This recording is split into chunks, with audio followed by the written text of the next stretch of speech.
IT Insights. Inspire, improve, and innovate. Join the expert discussions by the Center of Excellence in North Texas on the hottest tech insights and boost your ROI.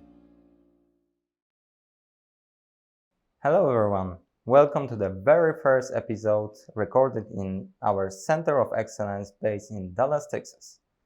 I am Gaca and I'm privileged to host tonight's IT Insights episode with three values in mind, which is inspire, innovate, and improve.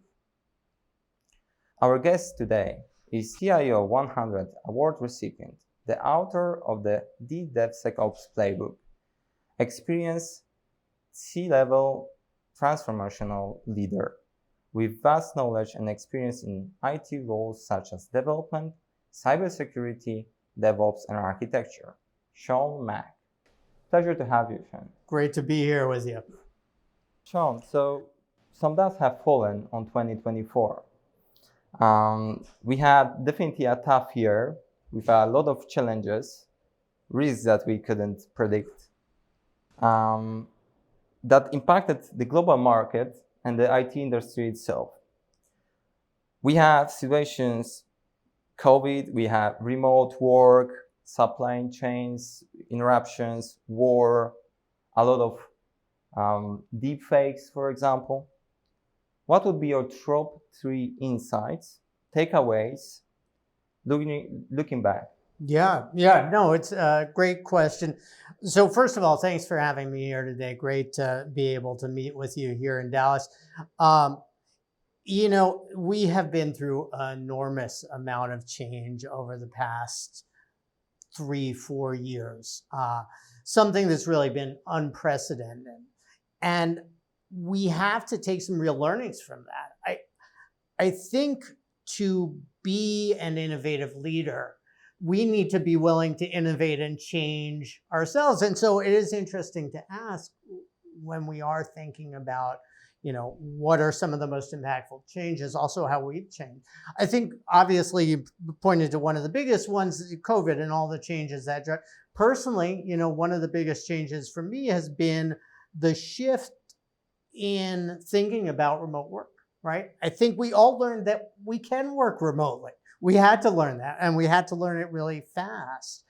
And it's interesting as I reflect on the past several years, right, thinking about moving 10,000 plus employees to work from home in a matter of a weekend for us, right? And everybody thought it would just fall apart, and it didn't. Most companies found that it worked. And as we now reassess what work means, what it means to work together, I think the question is no longer, can you work from home? It's more for me, actually, what do you lose by not being together, right? And what do you gain by being together? So I think that's one of the big, I came into the whole situation thinking, no, everybody needs to be in the office. I'll admit it, right? And we found when I looked at the productivity numbers that it was the same or higher when we were working from home. I do think it's important to think about how you measure productivity, right? What does it mean to be productive? I think if everyone goes home on a basketball team and practices their jump shot, right? Maybe they're all making it 100% of the time. But if you bring them together as a team, they're not going to function well. So I think we need to continue to reevaluate what the value of coming together is. I think the other big change in thinking that came from that is that crisis accelerates transformation. And I'm sure you've seen that in some of the companies you've worked with, which is that these challenges, of whether it be war, whether it be the emergence of a new disruptive technology, that these sorts of existential crises accelerate transformation. And that's an exciting place for me to be as a transformational leader. And then finally, the third one, as I shift to thinking about cybersecurity a little bit, I would say that I've spent a lot of time talking to cybersecurity leaders around the country. And the story I'm hearing again and again, also in looking at the threat landscape, is that threats are outpacing our response, right? We continue to invest in cybersecurity. or at least maintain the budgets we've got, right? I'm not hearing a lot of budgets being cut in cybersecurity, but the bad guys are investing far more quickly and expanding. And so the threat landscape is growing leaps and bounds. And our response is kind of, we're trying to do the same with more. And that's something that I've heard from one leader after another. So I think we've got a lot to contend with in a really challenging situation, whether we look to changing geopolitical landscape or changing threat landscape. Sean, that is an inspiring answer. So following up on that, we need to know that we need to outsmart, outwit, and outspeed our enemies out there. But how on average would you rate the cybersecurity posture of companies in the States? I'd say it's bad. I mean, honestly, it's a little bit more complex than that, right? Because it's not just about what is the state of our readiness, but about matching our readiness and leaders' readiness with their risk tolerance and the risk requirements for the business.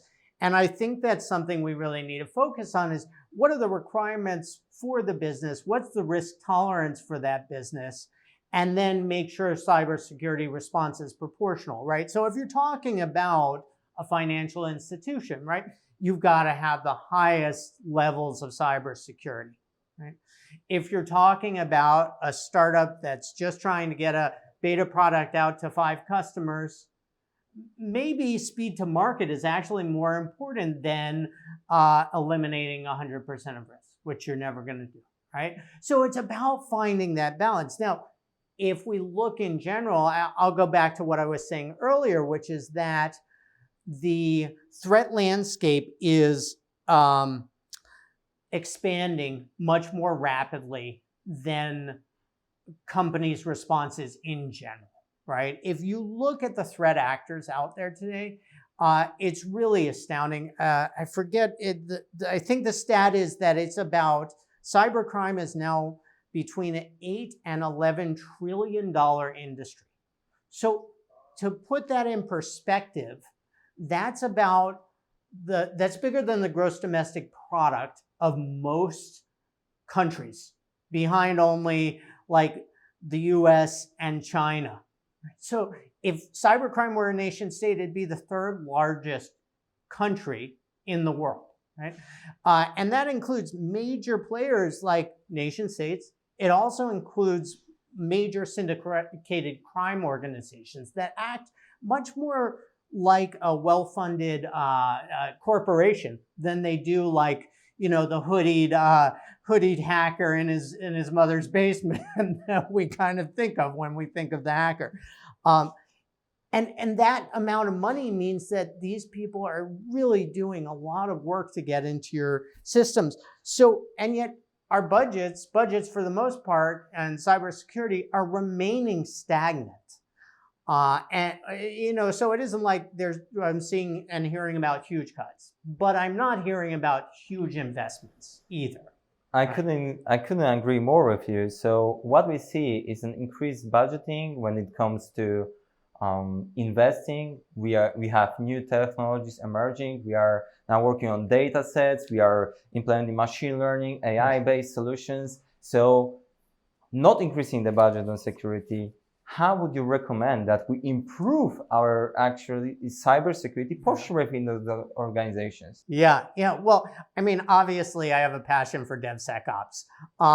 And one of the reasons I love it and I'm excited about it is because it does bring this answer to implementing security without huge costs, right? It does bring a way to be more secure without slowing down your time to market. And that's like something we've been working towards for a long time. So it's really great to be able to match those two things. And fundamentally, a lot of that's just about working better together, making security part of your culture, part of how you work, rather than the afterthought that you test in. Because if you continue to take that old approach, right, what you're going to see is that your cybersecurity budget increases linearly with the growth of your customers and your applications and your risk profile. And a linear growth is not what you want to see. You want to see some economies of scale, right? And as certainly DevSecOps really provides a great answer there. We know that being secure now means being fast on our game. We also know that security is part of the company's culture. The harsh reality, though, is that security is perceived as a nuisance. It's perceived as necessity, though. It's perceived as a cost for the organizations. So how do you work with that? How do you change the attitude within those organizations besides suffering major incidents, right? Right. That would not be my recommendation. Sadly, it's often the case that it is what drives massive change. I guess I'll start by saying that cultural change is the most difficult aspect, and I deal a lot with culture and people in my book because of that. Look, tools are easy. Well, let me not say they're easy, but technology is much easier compared to changing people and changing how you think and work. There's a lot of ways you can go about changing technology. First of all, I think it has to be something that comes from both the top and the bottom, right? You need to look for both support from your senior executive leadership that it is a priority. That needs to come from the board to the CEO on down. And you also need to have those people on the ground who are passionate about it, who are excited about it, who are driving it into your engineering practices. But also you need to build it into how you work, right? It can't just be someone saying, hey, do security, right? You need to build it into your common culture. One of the great ways to do this is just through setting shared goals, right? And making sure those goals include, profitability, but they also include resiliency and security of your products. Because then there's no, hey, the people building product have one set of goals and the people securing product have another set of goals. If you have a set of goals that unifies everybody, you're all going to be working together, and you can build that into the culture. Then I'd also say you want to find a way to build the measurement of that into your culture too, and make sure it's an ongoing thing. This can't be a one-time thing that you do once and you're done, right? It has to be something. We would set metrics around what it means to be secure for our company. And then we would measure that on a regular, ongoing basis. Look at some metrics you're looking at a weekly basis, some you're looking at a monthly, some you're looking at a quarterly, right? And share that to make sure there's an ongoing conversation about improvement and continual improvement and learning about security. We also used to do things like, Cybersecurity Awareness Month, right? Happens every year in October, and we get a whole bunch of activities across the company. Another great thing we used to do that really helped there was having cybersecurity champions, right? Who were inside the business teams, but also honorary members of the security team. And they were embedded in and bringing that security culture out. And the last thing I'd say there is just communicate, right? You can't say, hey, I sent you an email about being more secure last year. Why aren't you more secure, right? You have to find ways to integrate it and continually refresh that message, whether that be phishing tests that are going on an ongoing basis, whether that be security training that needs to happen once a quarter, once a year, ways that communication is getting out there via all channels, via interactive channels, via training, to really be part of the organization.